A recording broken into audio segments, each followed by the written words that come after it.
all around us. We see potential in unexpected places. And when we share our knowledge, vision, and connections, we turn great ideas into action in communities all around the world. Together, we can make real change happen. We're Rotary. We are people of action. Get involved at Rotary.org. Please welcome to the podium the 2019 Chairman of the Board, Chair for Lone Star Pets, the 2011-2012 District Governor from 5890, Rhonda Walls Kirby.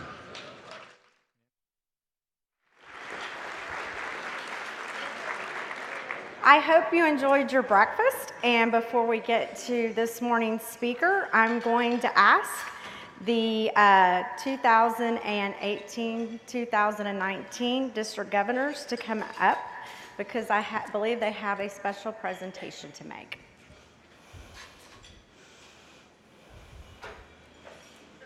Not all you run up at once.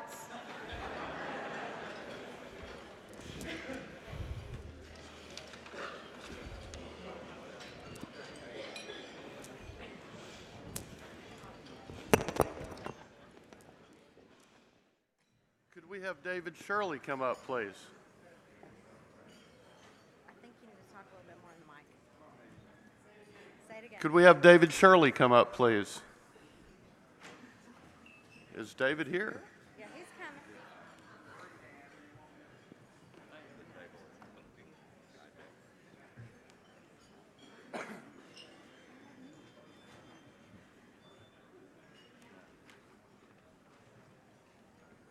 Good morning, David. Good morning, David.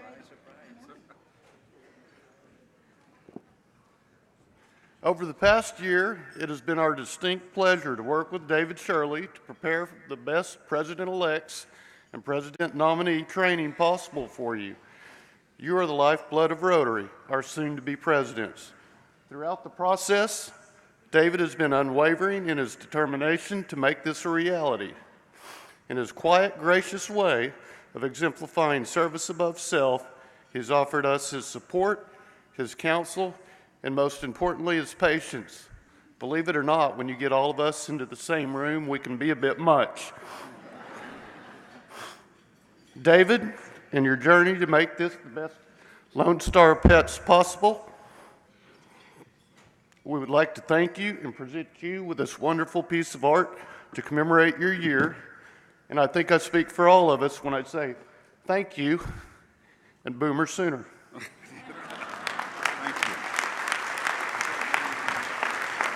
Thank you, everyone, for this. You guys surprised me. I don't deserve this, but I thank you very much. And I want to tell you, this is the greatest group of DGEs, and they're going to have a fabulous year in what they're doing. They worked with me. We worked things out, and we made a great Pets for You, and I hope y'all think that. Thank you guys very much.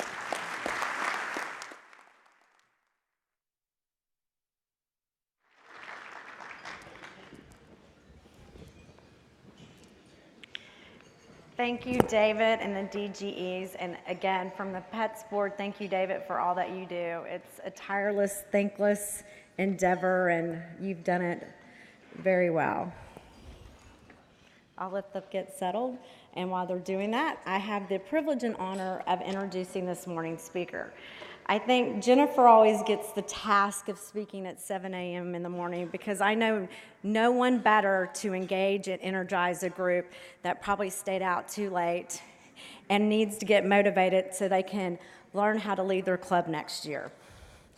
Jennifer's full bio is in your program, and I'm not going to repeat that because I trust at this point we are able to read it. I just want to highlight the best part of Jennifer. I think she was also chosen to speak this year at Lone Star Pets because she so fits the theme of being inspiration. Because Jennifer is an inspiration in everything she does and everything she touches. She rose through the ranks of Rotary extremely fast. And part of what we discuss on being a leader is being an inspiration. And when you're an inspiration, you are always picked to be a leader. And you're picked to be a leader at the next level and the next level. She was governor in 0506 and vice president of Rotary International last year. That's a pretty quick rise to the top. But what I really like about Jennifer is that she uses what she does in her profession for the benefit of Rotary. As you can see, she's the CEO of Media Street Productions. She uses those talents every day for Rotary. One of the things you don't see in her bio is that she led Rotary's effort in our rebranding. So she took us to a new level and modernized our logo, but she did it in a way that she held true to our morals and our core values. It's very special. Her and her husband also, everything they do, they lead, they serve. As you can see in her bio, they're both leaders in their community. They do philanthropic activities all over the world. Nick is a doctor. He serves humanity every day with his patients. On a personal note, we have something in common. Her and her husband are both avid golfers like mine and my husband. And I love the fact that she went above and beyond the call of duty last year at the International Convention when she interviewed Jack Nicklaus. I know that was a sacrifice, Jennifer, and we all applaud you for that effort. Anyway, I'm going to shut up now and hand over the stage to the wonderful, the beautiful, the energetic, and the inspiration to us all, past Rotary International Vice President, Jennifer Jones.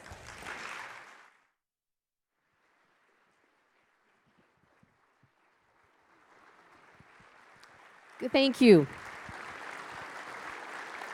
Thank you. Thank you, please.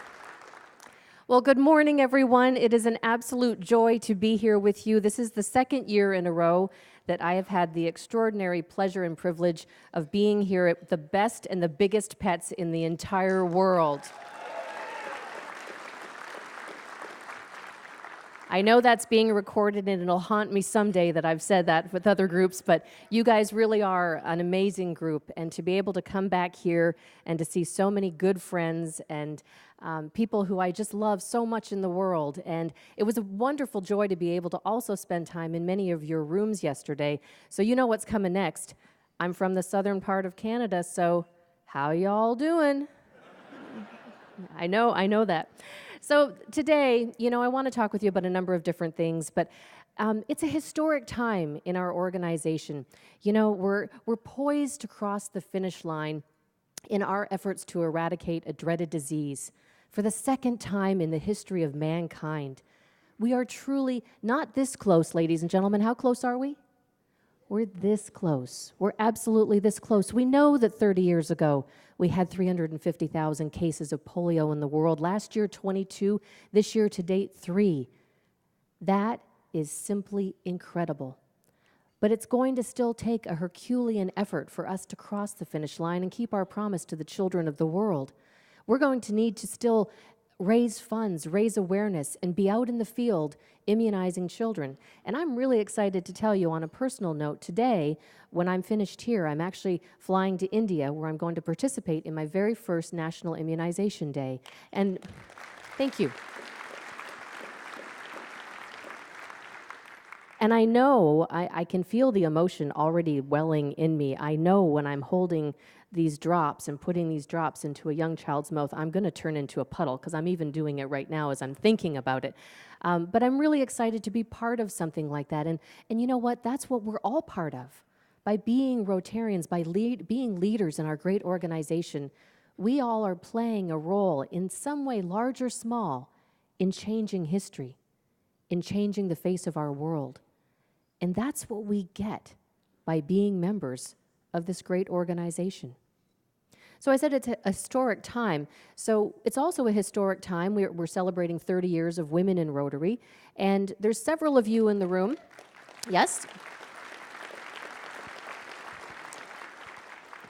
And it's wonderful to be able to look out across the room and see men and women equally represented here and stepping forward in leadership in your clubs.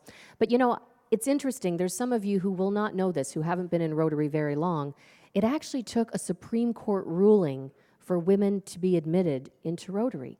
And that's only 30 years ago. It's crazy. In all of our lifetime, at least most of our lifetimes, there might be a few that are a little younger, but it took that much. And last weekend, I had the wonderful opportunity to spend time with the woman who became the first Rotary Club president, a woman by the name of Sylvia Whitlock, out in California. And she was a member of the Rotary Club of Duarte out in California. Now, if you've never heard this, it's a cute little interesting story. So back in '87, when the Supreme Court ruling came down, her Rotary Club 10 years earlier, so in 1977, they decided at that point in time that they wanted women to be in their club.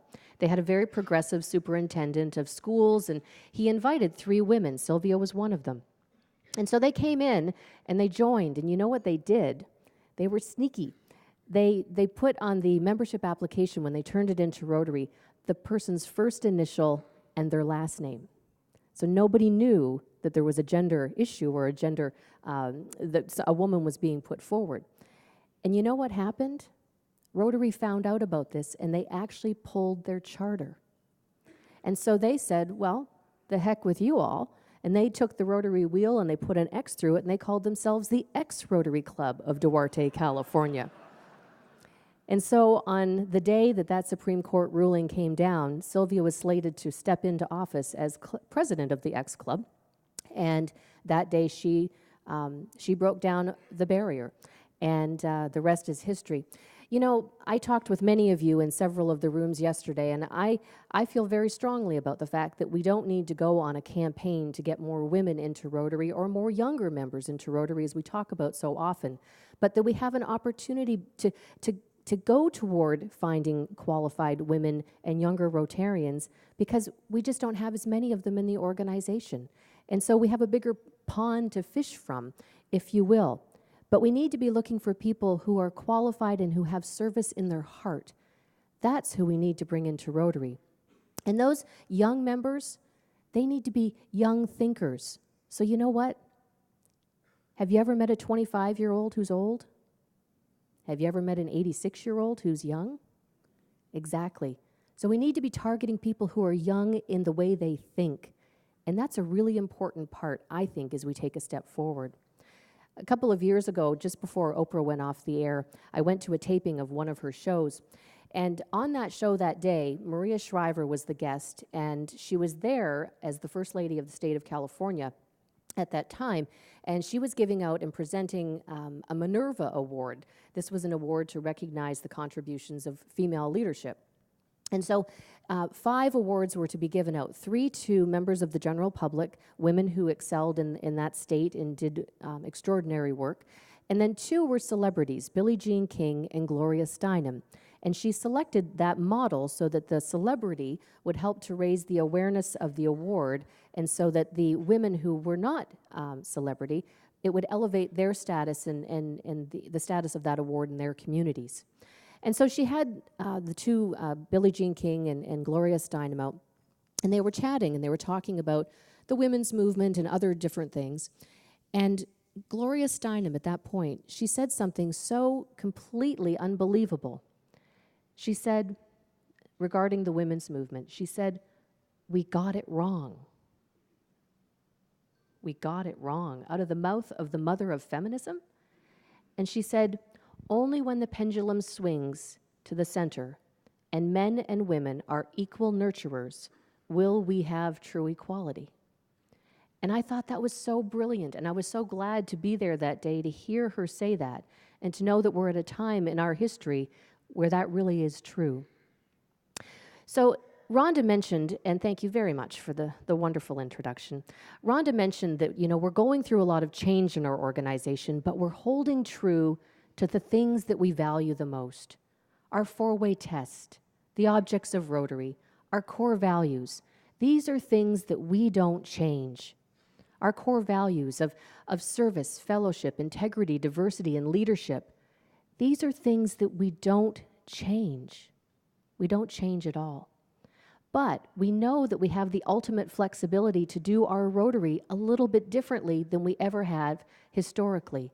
And that's really exciting.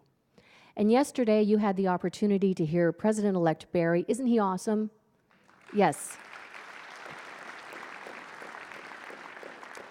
You had the opportunity to hear President-elect Barry share the new vision statement that we've worked on. And this is a collection of 24 words that I think are going to take us very strongly into the future.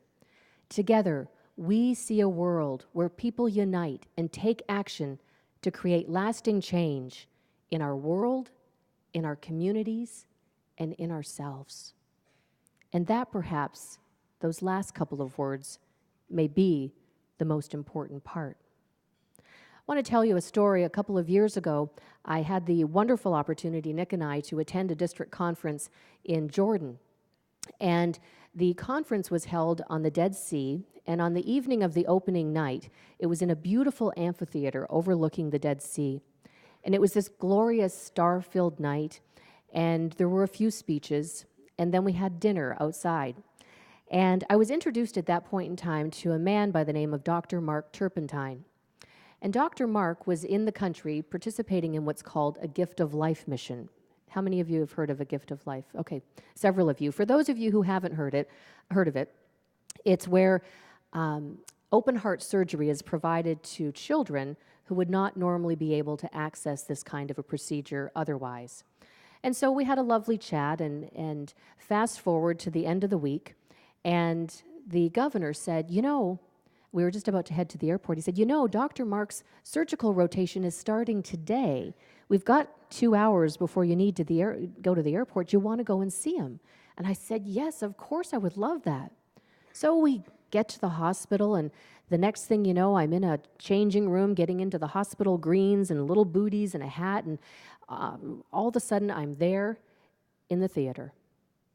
And as I walk in, Dr. Mark is right here. There's a table with a patient. Dr. Mark is here. The nurse is here. The anesthetist is over here. So I don't know about you, but I wasn't breathing. I was like, I am not going to make a noise. And here he is looking over the patient, and the patient's laying there, and there's only a small square that's open. Everything else is covered, so he's only able to see the area of the heart. And then he looked up, and he saw me, and he said, Jen, when'd you come in? And I was like, just a few minutes ago. He says, come on over here, let me show you what I'm doing. And I was like, okay. So I walked up, and he was stitching this little patch, maybe the size of a quarter, onto this little heart. And then he introduced me to 6-month-old baby Selma, a Syrian refugee. I watched as he stitched with extraordinary precision. And every once in a while, he would jiggle the heart a little bit, and he would look over to the anesthetist, and he'd say, warm it up a little. And then he'd go back, and he'd keep stitching, and finally, he came to the last stitch. He'd said, warm it up a little. And then he jiggled it really good to make sure there were no leaks. And so then, he looked over and he said, okay, warm it up. And at that moment, little Selma's heart started to beat. Ba-boom, ba-boom, ba-boom. I hadn't realized that her heart wasn't beating. It makes perfectly logical sense now. But at that moment, I watched her come back to life. What a gift. What a gift that we have by being members of our great organization. And then I had an even bigger gift. I got to go out into the hallway and meet her parents and say, I just saw Selma's heart beating, and she is going to be good, and she is going to run, and she is going to play. What a gift. So let me take us back to the vision statement. Together we see a world where people unite to take action and create lasting change in our world, in our community, and in ourselves. That day, there was a big change for me, because change can be as big as the eradication of polio, but it can also be as strong and as meaningful as Selma's little beating heart. Your district governors-elect all just returned from San Diego, from going through what we affectionately sometimes refer to as charm school. So, did it work? I think so. Let's give them all a big hand.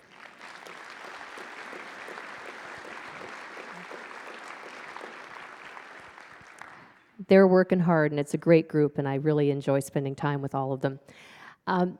A couple of years ago, Nick and I, we were at the International Assembly where we were tasked with training the training leaders, the 40 international training leaders, who would then train and go and train the district governors-elect.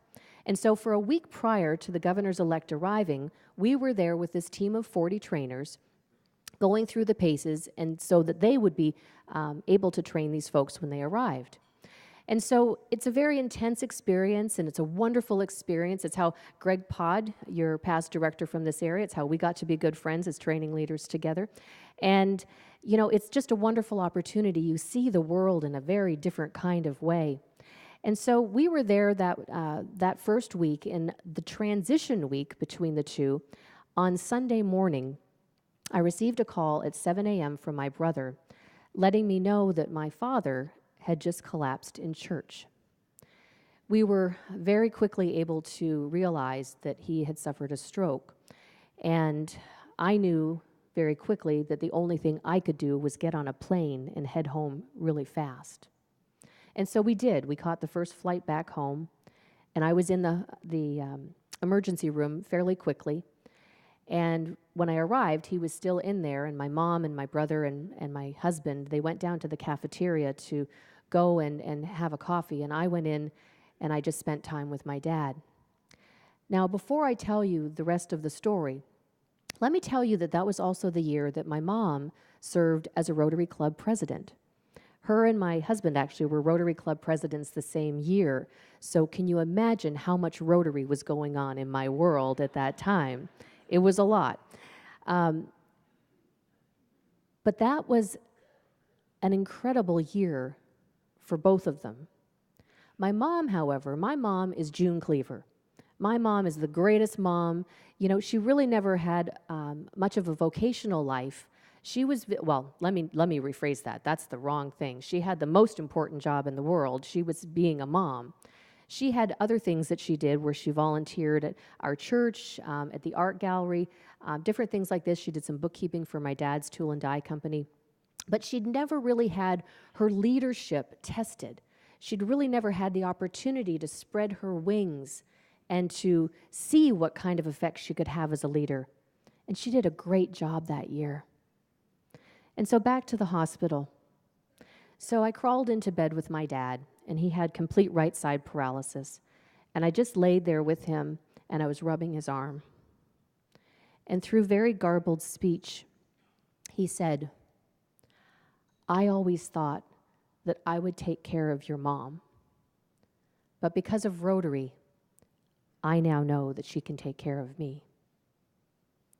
The fact that he had seen the woman that he loves more than anything in the whole world change so much over the course of that year, again, it comes back to the gift of Rotary. I'm proud to tell you that he has very much recovered and is hell on wheels again. So he's yeah, thank you. He actually just got his insurance back and to be able to travel. I'm Canadian, and so they spend time down in Florida during the winter time, and so they just spent the last 2 weeks there. And the joy on his face when we were FaceTiming each other every day was really cool because, you know, I know for him that was a big mental hurdle to be able to get back there, and I know many of you have experienced similar things with your family. Let me close by telling you my absolute favorite story in Rotary that personally touched me the most. And that is, as I reflect back, during a time that I served as district governor in our area, which is an international district. So we have 10 clubs on the Canadian side and 41 clubs on the U.S. side in Michigan. And so as a district governor, I had to travel and cross the border many, many, many times, probably close to 200 times during that actual year. And so it was that one day I was crossing and I came face to face with a customs officer who was not having a good day. You've met him. And I pulled up And he looked out, and he had his arms crossed. In a very stern fashion, he said, "Citizenship." And I said, "Canadian." And he said, "Where are you going?" I said, "I'm going to a Rotary meeting." And he said, "Rotary? What's Rotary?" So I might have been a little cheeky, but I said, "Would you like the long version or the short version?" And he said, "Just tell me what it is." So I said, "We're an international service organization of men and women united under the motto of service above self, doing good work in our own communities and beyond." I thought that was pretty good. He didn't, because he said, "What do you really do?" So I told him about our efforts with clean water, with literacy, with disease prevention. I told him about polio. Polio? Polio's gone. And I said, "Yes, sir, polio is gone from many parts of the world, but it remains endemic. At that time, 4, we now know 3 countries. And Rotarians are working tirelessly to ensure that every single child receives these 2 life-saving drops." And he leaned in more and he said, "Tell me more." So I started to tell him more about even stuff in my own club, projects that I was involved with, and he leaned in more. And then he said, "What are you going to do about AIDS?" And I said, "Well, sir, Rotarians are working on AIDS and malaria and tuberculosis and so much more." And then he looked at me and he said, "You mean to tell me that there are that many people in the world with that much extra time on their hands?"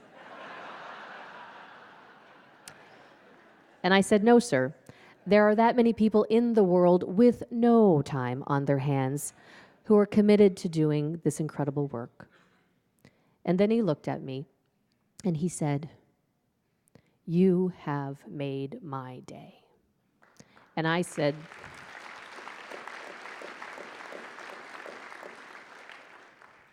to him, I said, "No, sir." I said, "You have made mine." And without a word of a lie, he started to get a tear in his eye. And he said, "Please thank the people. Please thank the people." And so I stand here today to carry forward his message, to say thank you to each and every one of you for being leaders in our organization, to thank you for all that you do, for all that you are going to do in leading your clubs, because next year you have the opportunity to change the way Rotary happens so that it reflects what your club needs, because you have the opportunity to be an inspiration. I hope you have a great time over the rest of this event, and I really, truly thank you for your friendship and for the fun and camaraderie we've shared over this past weekend. I hope you have the best year as Rotary Club presidents. Thank you.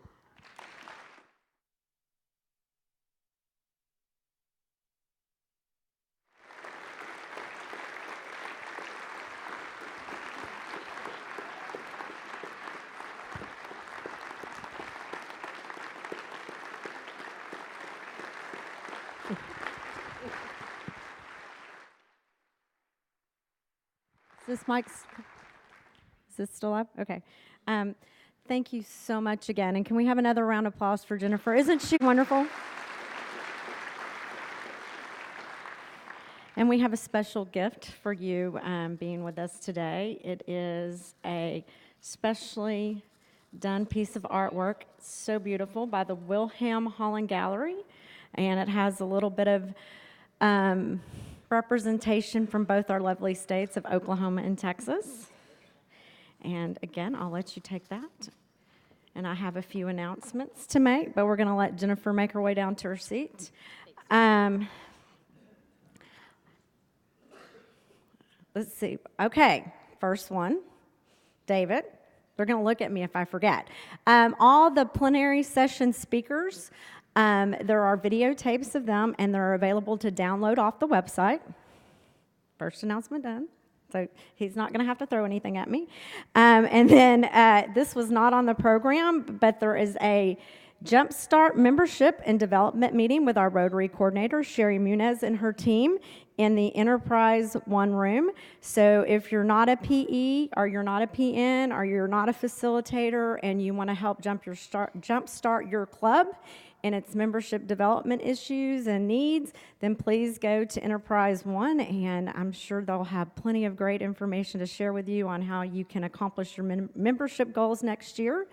If you're a facilitator, can you go ahead and please get up and go to your rooms, and we're going to give them just a few seconds in order to do that, because I know they need to probably get set up and want to get in there to greet you.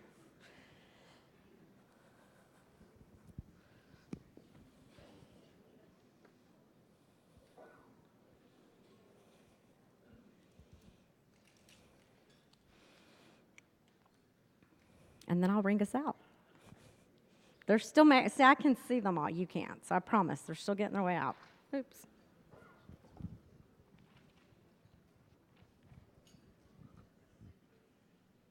Okay, I'm going to give them 5 more seconds. See if they'll run.